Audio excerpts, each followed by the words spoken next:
Vermiculite testing is necessary for houses built before 1990 due to the potential presence of asbestos-contaminated vermiculite insulation. Vermiculite insulation was commonly used in attics, behind walls, around electrical components, and even within concrete block walls. Older homes and buildings constructed between the 1940s and 1990s are at a higher risk of containing asbestos-contaminated vermiculite. Asbestos contamination can pose serious health risks such as asbestosis, mesothelioma, and lung cancers.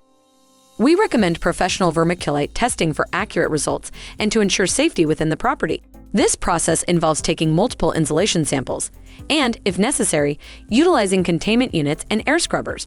Contact Mold Busters for professional help and book a free virtual inspection at busmold.com or through our app.